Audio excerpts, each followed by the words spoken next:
What's up, YouTube? My name is Kenny J, the insurance guru, and this is Kenny J TV.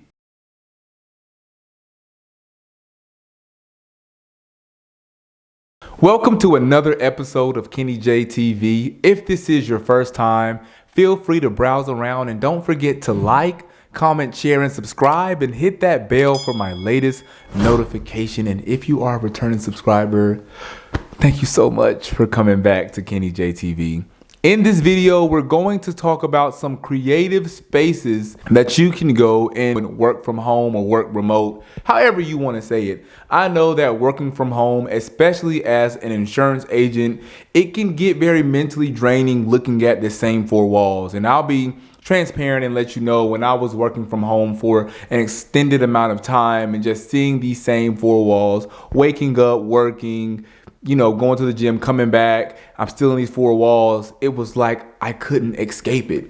So I started going out early on in my career and started going out in Charlotte and different places to just try different settings to work, and it boosted my motivation, it boosted my drive, it boosted everything, and I have since enjoyed working remote in Charlotte. So I'm going to list a few places and give you some inside deets of each type of place that I'm going to name, and hopefully you guys can take some inspiration from this and you can go out in the city that you're located and work remote. And I will say, and just preface the video by saying this: going out and working remote has won me deals. I've gained different clients, referral partners from literally just working remote. You never know who you're going to run into, who you may see, or who you may strike a conversation up with. So always make sure to dress appropriately. For me, I always have on my company logo. It may be like a polo, a jacket, but I'm always going to have something on that represents my company. 95% of the time I'm in business casual or business professional wear, because it makes me feel better when I'm working, and I enjoy dressing up, dressing professional. It's probably my favorite go-to outfits is professional wear. So it's always easy for me to just throw on a suit and keep on pushing. But I would highly recommend going out in your city, looking nice and representing your business well. The first place that I'm going to name, and it may be kind of obvious, is a coffee shop. I enjoy coffee shops. I have been to a lot of coffee shops here in Charlotte, and I'm always trying new coffee shops. There's always new coffee shops that's popping up, new ones that I'm finding out about, and it's always such a great vibe, because when I go there during the week, literally everybody there is working. Everyone has their laptop out, they have their coffee, they have their breakfast, and it's really a good atmosphere to go and work, because if you look around and everyone around you is clicking and clacking on their laptops in meetings, and creates encouragement for you to say, you know what, let me go ahead and get to work. I love the aesthetics of the different coffee shops that I've been to. Everyone is completely unique. The food most of the time is great. The coffee keeps me wired and keeps me awake. Now, the downside to a coffee shop is sometimes they have background music playing.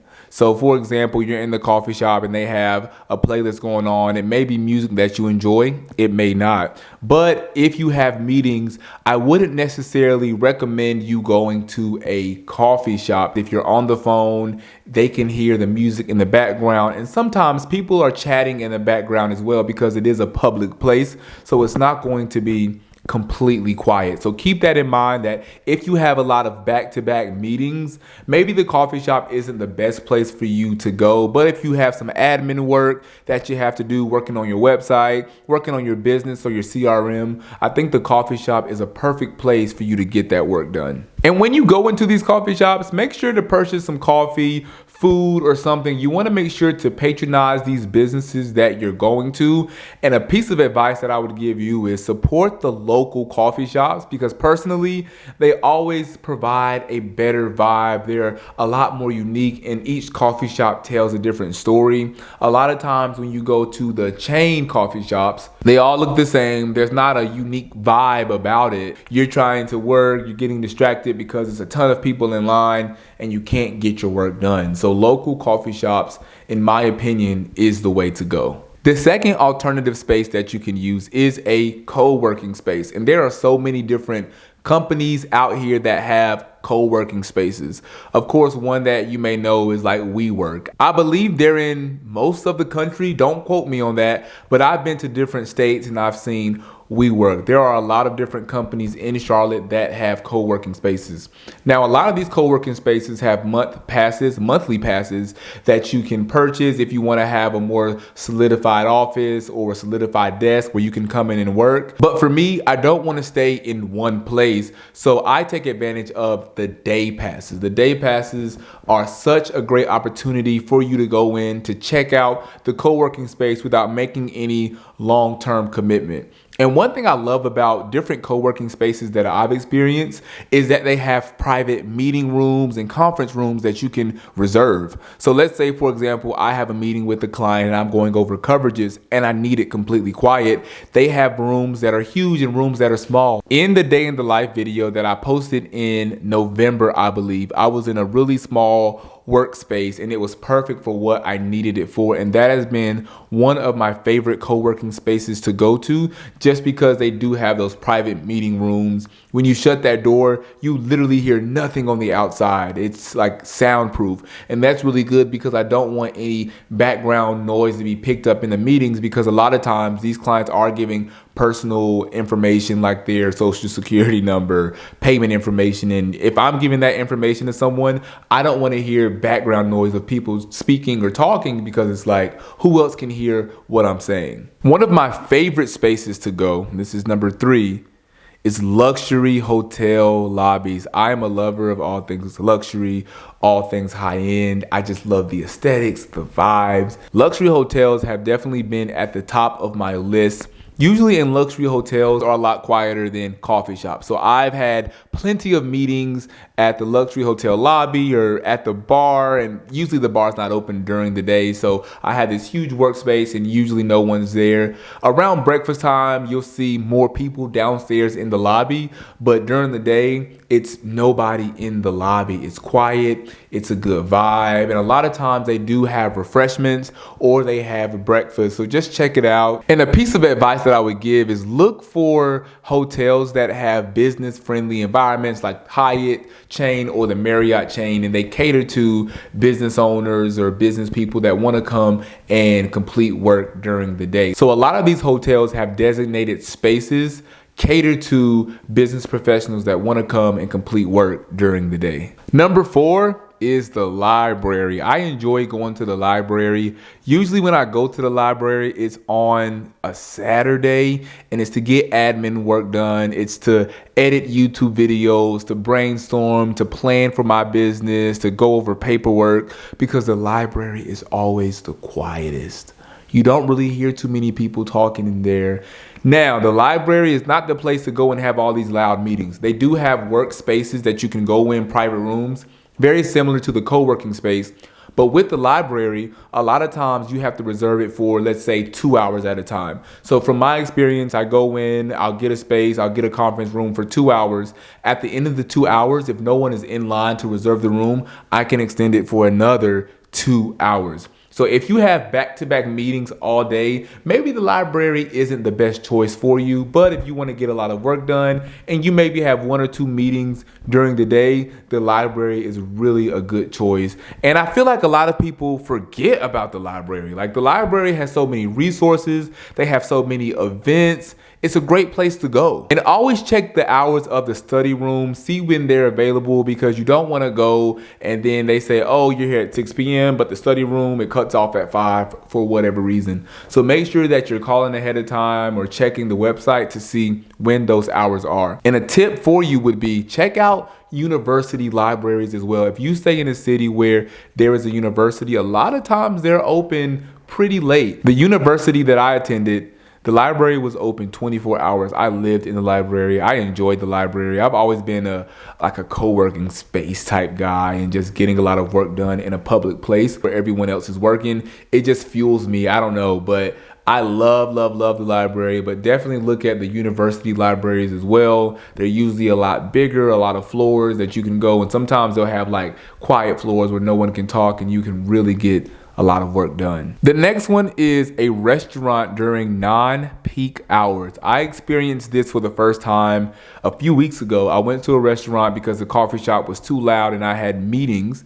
And I went to the restaurant and it was literally nobody there. It was nobody there. It was like 1 p.m. on a Tuesday. They were super helpful. I sat at the bar, I got a glass of water and some chips, and I was working, and it was such a great experience. And a lot of times during the day for restaurants, they have a lot of good specials going on. So they may have half off all of their lunch items or something like that. So you can also run across a really good deal when you're dealing with these restaurants at non-peak hours. Don't forget to choose a place with good Wi-Fi. Sometimes the restaurant's Wi-Fi is a little shaky, so you don't want to go somewhere where the Wi-Fi isn't too strong. And when you sit down, make sure that there is an outlet near where you're sitting. You don't want to sit down, your battery's on 50% already, and now you're there for 2 hours and you look up and your laptop dies because there's no outlet near you.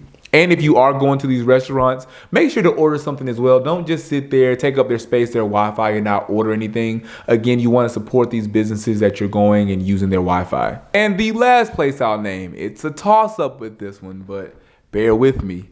A friend's house. So if you're going to your friend's house, one, you have to set boundaries. Like, hey, I'm coming over here. I want to do some work and they're doing work. We have to limit interaction. We have to limit how much we talk. We have to get work done. But it's great to go to a friend's house that has similar goals that align with yours, because you can bounce ideas off of each other. You know, when you are speaking, you can get advice, vice versa. And then when you take a break, you're at your friend's house. You can go get lunch, or you can take a 15-minute break and go for a walk or what have you. But just getting out of your house can make a world of a difference. And sometimes just being with a good friend and working and just having them in your environment can be the change that you need. So how to stay productive in any area? A few tips that I would give is bring noise cancellation devices. So for me, I have my noise cancellation headphones. Sometimes I put them on, I have nothing playing, but when I turn them on, I hear nothing around me.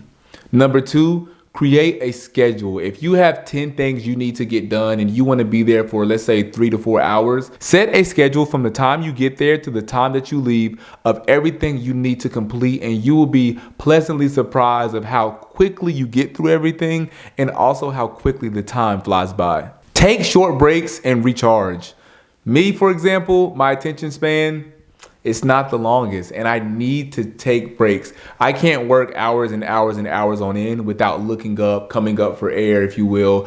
I have to take breaks and give your mind a chance to breathe, to relax, and just refuel as well. So make sure to take breaks, enjoy the scenery, explore around you, look at the menu of a restaurant if you're going there, order something, but you don't want to burn yourself out when you're working. Last but not least, be flexible. Sometimes you may go to a coffee shop and it may be too loud. You have to be flexible and ready to move to a new location if it does not work. Whenever I go to a coffee shop, I always have a backup location in mind, just in case it is too noisy or I need to move because I have a meeting that came up. Always have flexibility when you're working remote, because the noise levels may be distracting to your productivity. Working remote can really change your mindset once you get in public and go to these different places, see these different sceneries. For me, when I wake up and I say I'm going to a new location today, it's very exciting. I look forward to the vibes of it, the food, just to see what that day will bring at this location.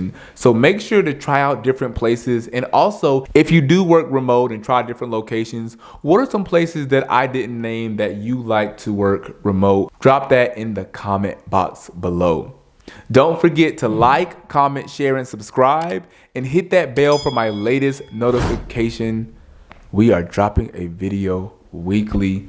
Also, if you're interested in my mentorship program, I teach agents how to grow their business from 0 to 6 figures without ever buying any leads, paying for any ads, 100% organic. Again, my name is Kenny J, the insurance guru, and this is Kenny J TV.